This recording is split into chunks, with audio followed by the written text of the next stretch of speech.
Director Elara Hallam moved through Outpost Blackthorn like she owned it.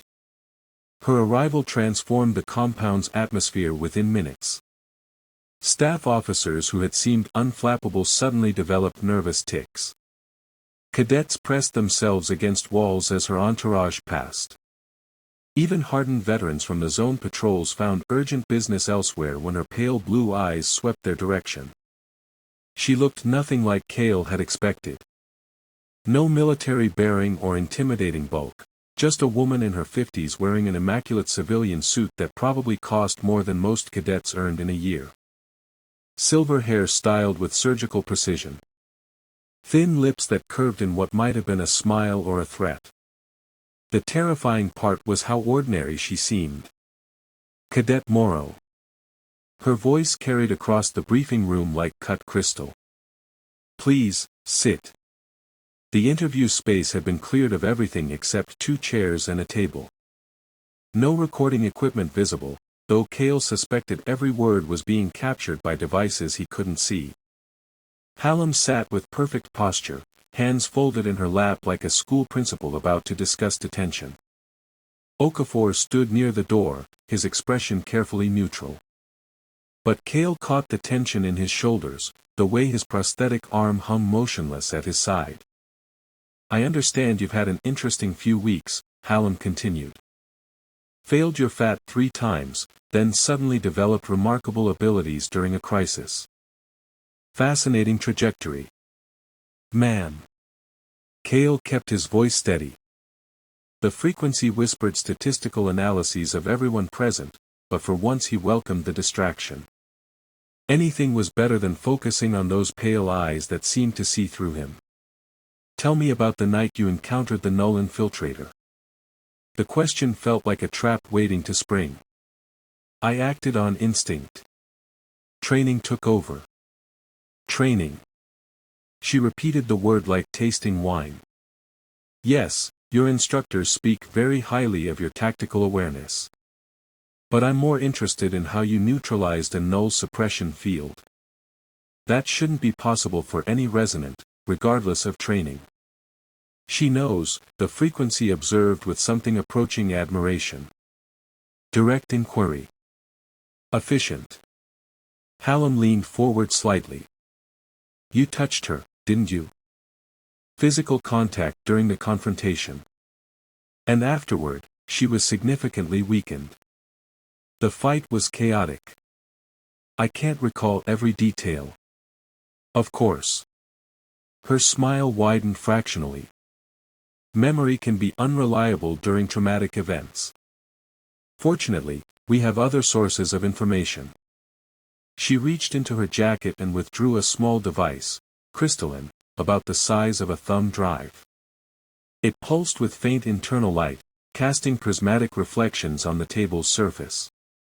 Every stolen ability in Kael's body reacted at once. His vision exploded with overlapping notifications as the frequency went into overdrive. Signal fragment detected, classification, unknown, warning, massive resonance spike, caution, foreign entity detected. Interesting reaction, Hallam observed, watching his face with clinical fascination. Your pupils dilated. Slight tremor in your left hand. Increased respiration. You can feel it, can't you? Kael forced himself to remain still, though every instinct screamed at him to run. The crystal fragment called to something deep in his cellular structure, like recognizing like. I don't know what you mean. Of course you don't. She pocketed the device, and the sensation faded. Commander Okafor, would you excuse us? This requires privacy classification above your clearance level. Okafor stepped forward. Director, I must protest. Cadet Morrow is under my direct. Is dismissed. Hallam's voice cut through his objection like a blade. Your concerns are noted and overruled. Please wait outside. For a moment, Kael thought Okafor might refuse. The commander's jaw tightened, his prosthetic hand clenching into a fist. Then military discipline reasserted itself. Ma'am. He turned toward the door, but caught Kael's eyes as he passed. The look carried volumes: warning, apology, determination. Then he was gone, leaving them alone. "Much better," Hallam said. "Now we can discuss your condition honestly." The word hit like a physical blow. Condition. Not abilities or gifts or even curse. A medical term that reduced him to a specimen in a jar. "You're carrying a fragment of the resonance field's original consciousness," she continued conversationally. "A parasite that's rewriting your cellular structure to serve as its host. Quite remarkable, really. We've been searching for intact specimens for years." The casual admission made his blood freeze. Searching? Oh yes. The fracture wasn't an accident, you see. It was an invitation. Her pale eyes glittered with something that might have been pride. And now that invitation is finally bearing fruit. She stood and moved to the window, gazing out at the Cascade Zone's impossible landscape. "You're going to help us complete what we started 48 years ago. A new phase of human evolution, guided by minds vast and cool and unsympathetic." "I won't." "You will." She turned back to face him. "Because the alternative is watching everyone you care about suffer the same fate as young Marcus Webb. Permanent power loss. Cellular degradation. A slow dissolution into ordinary mortality." The threat hung between them like poison gas. She knew about Marcus. Knew what had caused his condition. Knew exactly how to leverage Kael's guilt into compliance. "I'm transferring you to Research Division Omega," Hallam said, returning to her chair.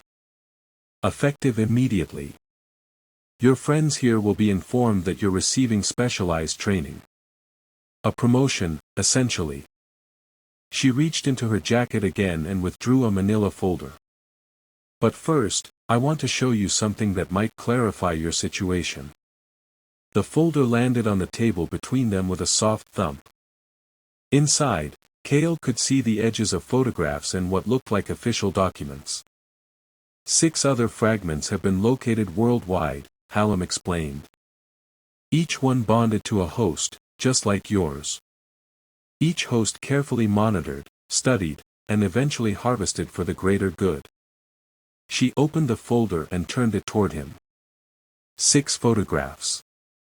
6 crystalline fragments, each one similar to the device she'd shown him earlier.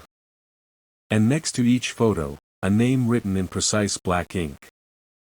All 6 names had been crossed out with red lines. All 6 except the 7th entry at the bottom of the page: Kael Morrow, status, active.